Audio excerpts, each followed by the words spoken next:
Rain tapped steadily against the diner's windows. Thin streams running down the glass like tears inside.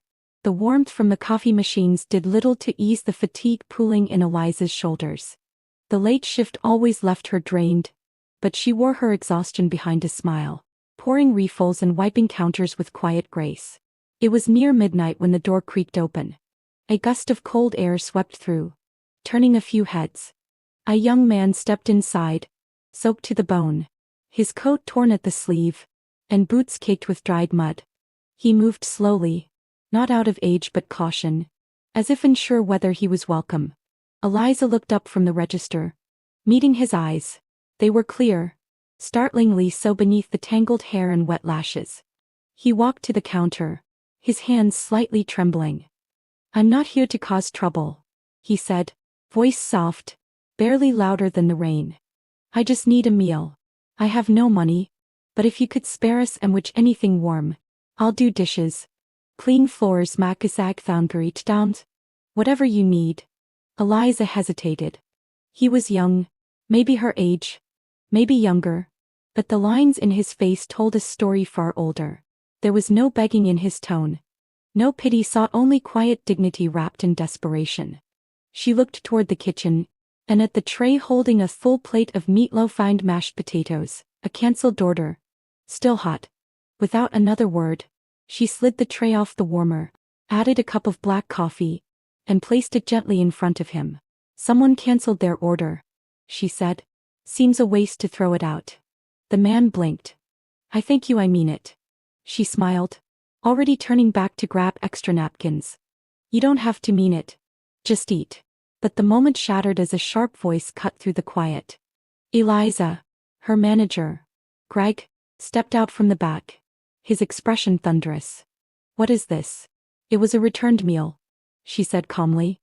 "He's hungry." "I do not care if the Pope is hungry, we don't give away food." Eliza stood her ground. "It would have gone to waste." "Not your call," Greg snapped. "You're not running a charity. You want to feed the whole damn street? Do it on your own dime." Eliza looked at the young man, who had set his fork down, already halfway to standing. "I'll leave," he murmured. "No, no," she said quickly, then turning to Greg, "Take it out of my tips." Greg's lip curled. "You're fired." Silence fell like a dropped glass. The diner froze. Eliza untied her apron, slowly placed it on the counter, and nodded once. No anger, no tears, just tired acceptance. She stepped into the rain, the door slamming shut behind her. The cold hit her like a slap, but she didn't flinch. She walked down the street, her coat thin against the wind, the weight of her decision heavier than her soaked shoes. Behind her, footsteps splashed through puddles. She turned, the young man had followed, his jacket pulled tight, his eyes searching hers. "I'll never forget what you did in there," he said, voice rough with cold and something else. "You didn't treat me like trash. You saw me." Eliza looked at him, truly looked. The storm had etched shadows under his eyes, but something in him wasn't broken. She offered a small smile, one hand pressed to her chest to keep in the warmth of that moment. "Everyone deserves to be seen," she whispered. Then, without another word, she turned and walked into the night, unaware that this moment, this choice, would echo far beyond what she could ever imagine. The room above the laundromat smelled faintly of detergent and mildew. Eliza closed the door behind her with a tired sigh, letting her damp jacket fall from her shoulders onto the lone chair by the wall. The heater groaned when she twisted the knob, more noise than warmth. Smokey, her rescued orange tabby, meowed from his perch on the windowsill, stretching lazily before curling back into himself. She sat on the edge of her mattress, toes tingling with cold, fingers still clutching the last of her dignity. Fired just like that for feeding a stranger a meal. Her tips for the week, what little she had, were already gone on cat food and a half bag of groceries. Rent was due in for days, and she was already late on the electric bill. She stared at the ceiling, blinking back ears that refused to fall. The next morning, a knock at the door startled her, not a loud knock, just a soft taps. When she opened it, no one stood in the hallway, just a plain white envelope lying at her feet. Cautiously, she picked it up and stepped back inside.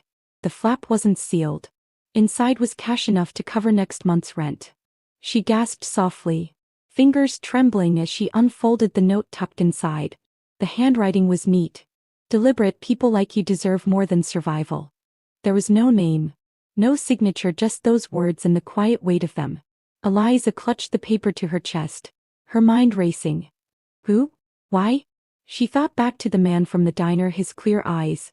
The way he'd looked at her like she was the first person to truly see him in a long time. Later that week, while walking home from a nearby food pantry, Eliza paused at the corner of the church.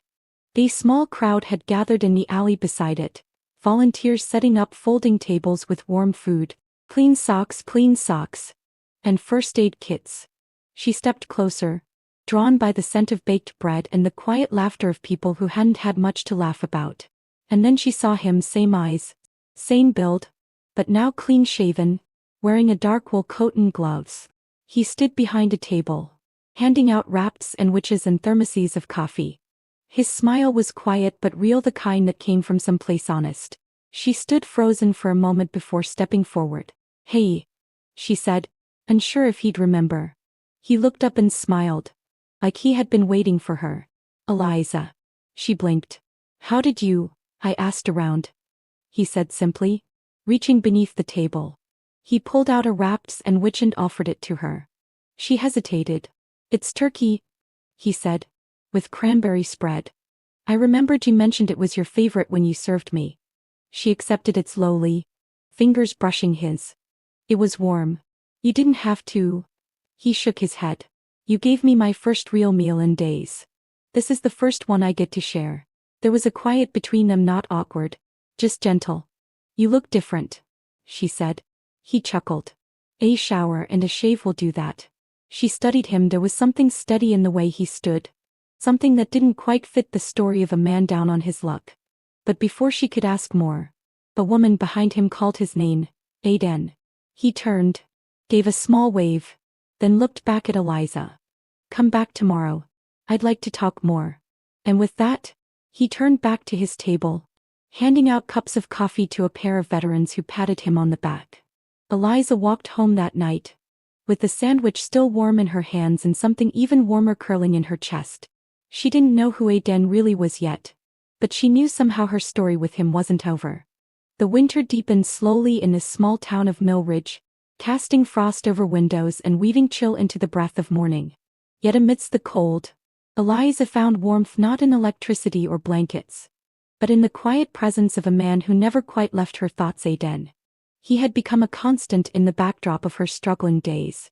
At the community soup kitchen, she would often find him already there before her, tying aprons behind his back, sleeves rolled up, greeting the elderly with a kind nod and children with warm jokes.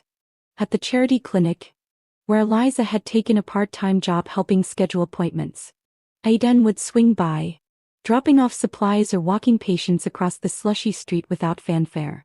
You volunteer everywhere, she teased once, handing him a box of donated scarves to distribute. I like warm things, he replied with a shrug. People, I want to thank you for joining me. Soup, scarves, smiles. But whenever she asked about him, his job, where he lived, how he came to be in town, he dodged the question with a half smile and changed the subject. Some stories take time to tell, he once said, eyes flickering toward the snow-dusted rooftops. And some are better heard when you're ready to listen. It should have bothered her, his mystery, but it didn't, not when his actions spoke louder than most confessions ever could. One morning, as Eliza stepped out of her apartment, she found a single daisy placed carefully on the doormat. Slightly crooked, bright against the gray cement. Tied around its stem was a scrap of brown string and a note scribbled on the back of a bakery receipt. Just because the world's been gray doesn't mean you have to be. It was the first time in weeks she genuinely laughed, not a tired exhale, not a hollow smile. An honest laugh that bubbled up and startled even Smokey, who blinked at her from the windowsill. She tucked the daisy into a mason jar and placed it on her nightstand. It stayed there still, long after its petals began to curl inward. Their rhythm became something sacred, and not across the pantry. A cup of cocoa passed wordlessly at the bus stop, a shared silence on the church steps after closing time. But one Friday, The chill seeped in deeper than usual. Eliza woke with a sore throat and a fever that burned behind her eyes. She wrapped herself in layers and still felt like ice had taken root in her bones. Work called, asking her to rest and stay home. Her neighbor, an elderly woman named Marge, dropped off a bottle of ginger tea. But by nightfall, Eliza couldn't keep anything down. She curled into herself beneath 3 blankets. Smokey pressed to her side, shivering despite the space heater humming at her feet. The world felt very far away, her breath short, her head pounding. A soft knock stirred her weakly. She shuffled to the door, no one there. But on the ground, a small thermos steamed gently inside a cloth-wrapped basket. Beside it, a folded piece of paper. With trembling fingers, she opened the note. I know this town gets cold, especially when your body's fighting to stay warm. Tonight, let me return just a little of what you gave me. It's chicken soup, my mother's recipe. Eat slowly. Feel loved. It was signed with just one letter A. The soup was rich, golden, with carrots cut in evenly and noodles that clung to the spoon like they were afraid to be left behind. Each sip warmed more than her stomach. It warmed a place inside her chest that had been quiet for far too long. She didn't see Aiden that night. But she didn't need to. In the weeks that followed, they didn't talk about feelings or plans. But something was building, delicate, intentional. I'm not thanking for turning me. A trust not declared but built from shared kindness and unspoken glances. And though she still didn't know who he truly was, Eliza no longer feared the mystery because whatever his story, it had led him to her doorstep. And somehow that made all the difference. The knock came like thunder. Eliza opened the door with a hesitant hand, still in her faded diner uniform from the night before. She had fallen asleep on the couch, exhausted and heartsick from too many shifts and too little rest. But what she saw on the other side of the door jolted her fully awake. 2 soldiers stood tall in full dress uniform, caps under one arm, stoic and silent.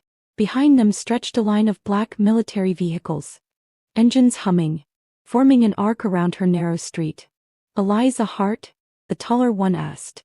She nodded slowly, her breath caught in her throat. You're requested for immediate transport to Fort Alder. I think you have the wrong person, she stammered.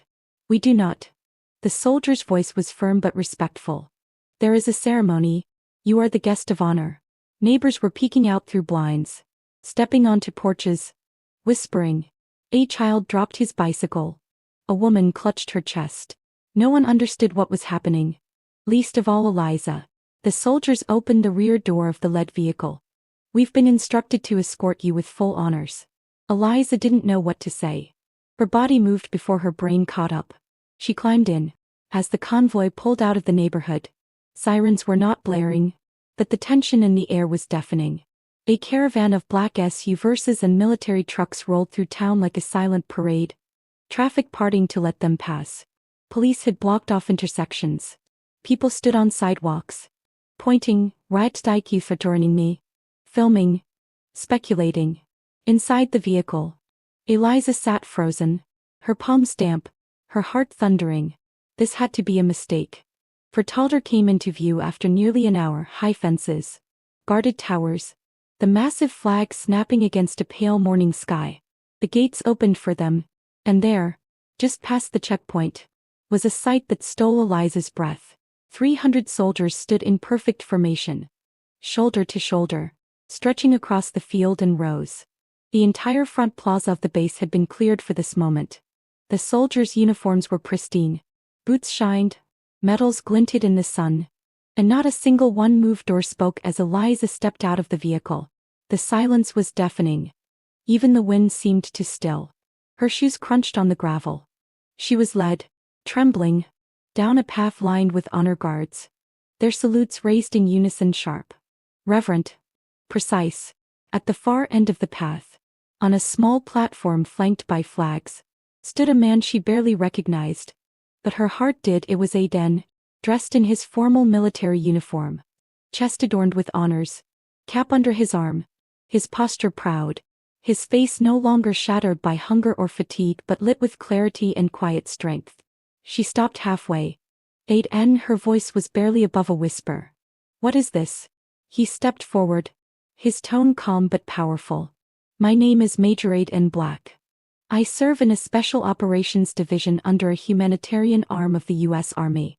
For the past few months, I have been undercover, searching, watching. She shook her head, stunned. You lied. I didn't lie, he said. I didn't tell you who I was because I needed to see something the world forgets. He looked around at the rows of soldiers. I needed to see if kindness still existed without credit, if compassion could survive without spotlight. And then I met you. Eliza's breath caught.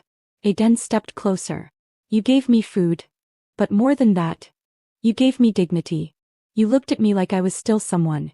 She swallowed hard, eyes burning. Why are they all here?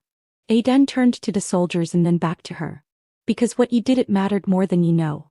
We brought 300 soldiers here today. Not to intimidate, not to question, but to honor, to show you what happens when one person, doing one right thing, shakes the entire system awake. Eliza's hands trembled. She whispered, I'm just a waitress. Aiden smiled, his eyes soft. No, you're the reason hope is still real. And in that moment, before the silence lifted, Eliza realized she hadn't been summoned. She'd been saluted. The smell of warm cornbread drifted through the small hall of the newly opened community center. Paint still clung fresh to the walls, and sunlight filtered through windows that had not known light in years. Eliza stood at the center of it all. Apron tied, sleeves rolled, and a quiet fire in her chest. She never imagined this would be her life. Yet here she was, managing the center supported by a military initiative. Her kitchen open to hungry children, tired veterans, single mothers and Golundans, and anyone else the world had tried to forget. She had not asked for this role, but she had grown into it like roots through old soil. The oven timer dinged. Eliza pulled out a tray of roasted vegetables. The scent sharp and comforting. Laughter echoed from the next room, where a group of kids folded paper cranes with an ease only children possessed. At their side, crouched low, was Aiden. He had never once asked for recognition. Instead, he arrived early every Saturday morning with a bundle of wildflowers, daisies, goldenrod, sometimes a single white lily, and left them by the kitchen sink with a note that only read, for the keeper of the flame. He fixed broken hinges without being asked, repaired the squealing faucet, taught the kids to fold napkins into animals for lunch trays. Some days he just sat with the elderly, listening, not talking, listening. Eliza watched him often, always from a quiet distance. It would have been easier if he had remained the man from the diner, mysterious, fleeting, like a moment of kindness she could cherish and let go. But Aiden stayed, and every act of tenderness, every moment he gave without asking anything in return, tugged gently at the wall she had built to protect a heart that had been broken more than once, especially by the last man who said he loved her, then vanished when the rent was due and life asked more than charm. One Thursday afternoon, the center was busy, kids running in and out, volunteers handing out books and sandwiches. Eliza was slicing apples when she heard the small voice. Miss Eliza? She turned. A little girl, maybe 6 or 7, stood holding a half-folded paper crane. Her braids were coming loose, and there was jelly on her chin. Yes, sweetheart? The girl looked serious. Is Mr. Aiden your husband? Eliza blinked. No, what is it you're joining me?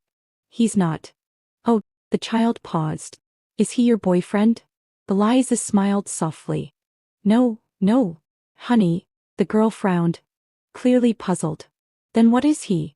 There was a pause, long enough for Eliza to feel her throat tighten. She glanced across the room. Aiden was kneeling beside another child, showing him how to twist pipe cleaners into stars. His eyes caught hers. He smiled. Not the kind you give everyone, but the kind you save for someone who already knows the worst parts of you. Eliza looked back at the little girl, kneeling beside her. She tucked the child's loose braid behind her ear and said quietly, He's someone who made me want to believe again. The child tilted her head. Believe in what? Eliza's voice cracked just a little. That not everyone leaves. That evening, after the last bowl was washed and the children had gone home, Eliza found the usual wildflowers by the sink. But this time, instead of a single note, there were 2. The first was, as always, for the keeper of the flame. The second said only, I am still here. And I'm not going anywhere. As the first chill of fall had crept into the corners of the community kitchen, Eliza stood alone that evening, apron-eyed. The last light of day spilled through the windows like honey. The laughter had faded, the chairs were stacked, and a warm, quiet wrapped itself around the space she had slowly begun to call her own. On the prep table was something she had not expected: a small, time-worn tin box. Its metal rusted slightly at the edges. Atop it, a folded slip of paper in handwriting she now knew by heart. For the one who gave back my breath. Eliza opened the lid with careful fingers. Inside lay a simple silver chain with a small pendant shaped like a spoon. On its back, engraved in faint but steady strokes, were the words, "For the girl who fed my hope." Her breath caught. It was not jewelry meant to dazzle. It was something quieter, heavier, a piece of truth. Behind her, footsteps approached, soft, measured. She turned. Aiden stood in the doorway, hands in his pockets, jacket dusted with leaves from the wind outside. For a long moment, they didn't speak. Then he stepped closer, his voice low. "That spoon," he said, nodding toward the chain, "belonged to my mother. She used to say a meal made with care could fix more than a prescription. After my last deployment, I stopped believing that. I stopped believing in most things." He looked at her now, eyes unguarded. "I came back. But not really. I was angry at the silence. At the world. At myself." He paused. "So they gave me a different kind of mission. Send me out into the places we forget. Let me search for people who still believed in something better, people who give even when the world takes." Eliza's fingers closed around the pendant. And then he added, stepping close enough for her to smell the faint cinnamon from the afternoon's cookies still clinging to his coat. "I met a waitress who offered me a plate of food without asking who I used to be, who didn't flinch when the world told her no, who stood taller when it got hard, and gave like it cost her nothing even when it cost her everything." He reached out and took her hand, warm, gentle, gentle, steady. "You brought me back," he said. "Not to the army, not to a title, but to myself. You reminded me what hope tastes like. It tastes like cornbread and chicken stew in a quiet place where someone says your name like it matters." Eliza didn't speak. She couldn't. Her throat was tight with unshed tears, and her heart, still bruised from so many yesterdays, beat now with something dangerously close to faith. So instead of words, she turned back to the stove.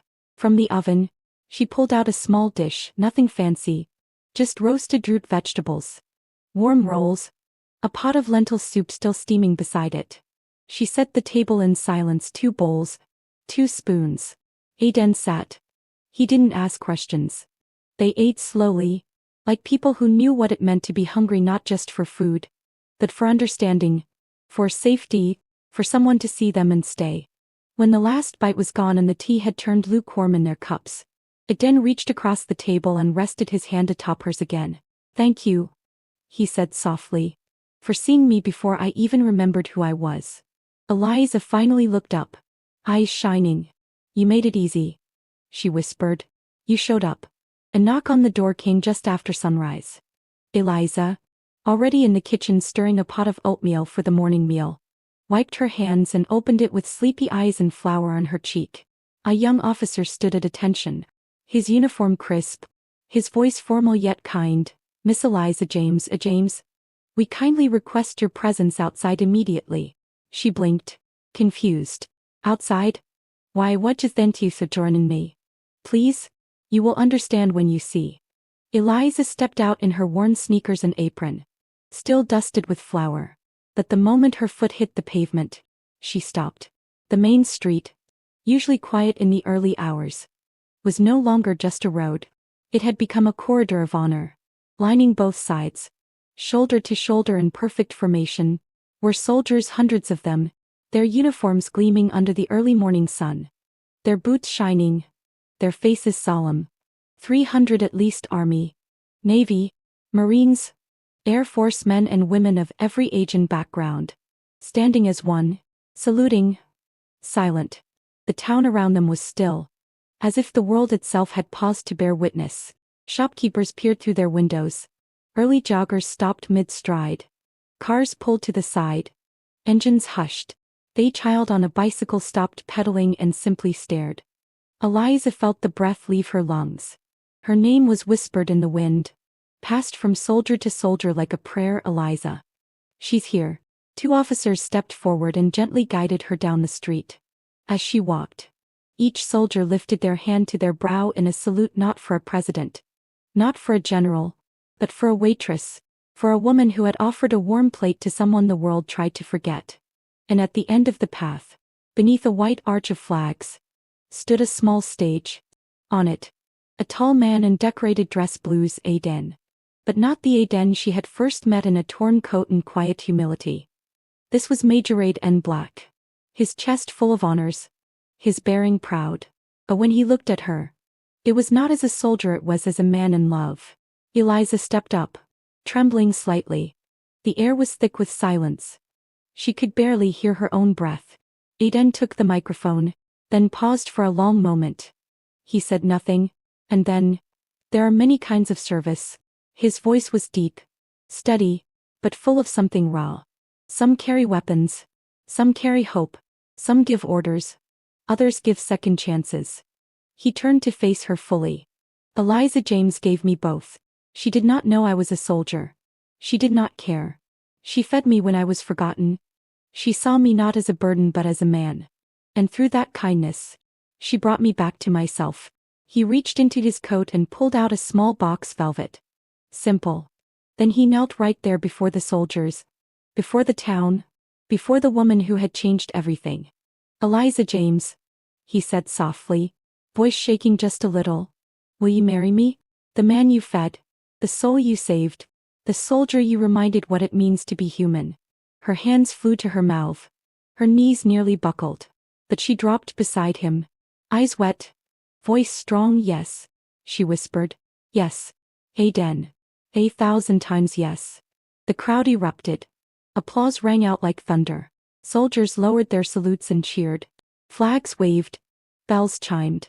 The quiet town of Maplewood echoed with a joy it had not known in years. And in the middle of it all, stood a waitress and a soldier, no longer strangers, no longer broken, just two people who found each other over a single, quiet act of kindness. The wedding took place in the very heart of the community they had helped build, inside the modest kitchen of the Maplewood Veterans and Family Center. No chandeliers, no string quartet, no champagne, just the warm scent of chicken soup simmering on the stove, fresh baked bread cooling by the window, and a dozen pots of wildflowers arranged on every table by volunteers who insisted love deserved beauty no matter the budget. Eliza wore a simple white dress borrowed from the center's donation closet and altered lovingly by 3 retired nurses who used to sew uniforms. Her hair was pinned with sprigs of baby's breath, and her only jewelry was a locket she had found in her mother's belongings years ago. Inside was a photo of her as a baby held by a man in uniform. She did not know his name, but today she felt seen. The crowd was small but sincere: neighbors, veterans, children she had read to during Tuesday lunches, women she had cooked beside, and of course, the 300 soldiers who had first lined up to salute her weeks ago. Not all could return, but dozens had, arriving in clean boots and pressed uniforms, eyes shining with reverence. Aiden stood at the front, not in his military blues but in a simple gray shirt rolled at the sleeves, and his old dog tags around his neck. His vows were short but not small. "I could have given you a ring," he said softly, taking her hands, "but you never needed proof. So instead, I give you this." He removed one of the tags from his chain. It was newly engraved: "You saved a soldier's soul." Eliza's breath caught. He placed it gently in her palm. "I don't need the world to know what you did," he said. "Just for you to carry this and know someone lived because of you." Her hands trembled. She kissed the tag before hanging it around her neck above her heart. After the ceremony, guests gathered around folding tables where bowls of soup were passed from hand to hand, where laughter rose like music, and where every toast was made in mugs of hot tea. Eliza had never seen anything more beautiful.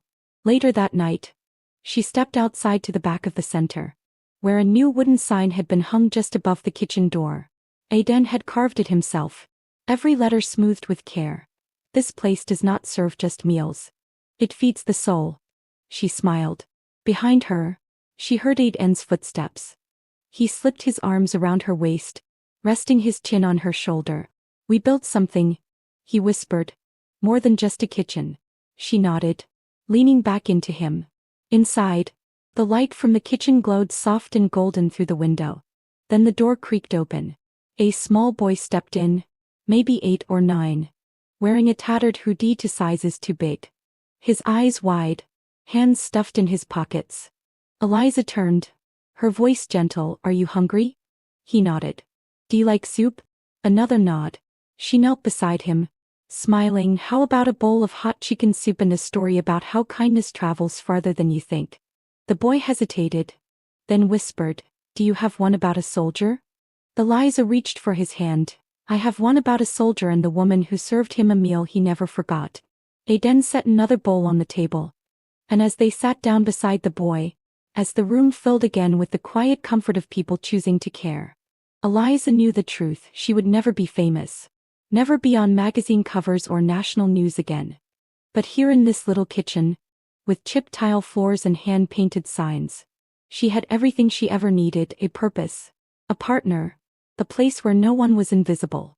And as laughter echoed down the hall and the soup steamed against the cold night air, Eliza looked around and thought, you do not need medals to be remembered. Sometimes all it takes is one warm meal and a heart that stays open even when the world closes its eyes. If this story warmed your heart, reminded you of the quiet strength we all carry, and the power of one small act of kindness, we invite you to stay with us for more. Here on Soul-Stirring Stories, we share tales that touch the soul, stories about everyday people who make an extraordinary difference simply by choosing compassion. If Eliza's journey inspired you, please like, comment, and subscribe to our channel. Hit the notification bell so you never miss a story that might just change the way you see the world. Thank you for watching. And remember, sometimes the greatest heroes wear aprons, not armor.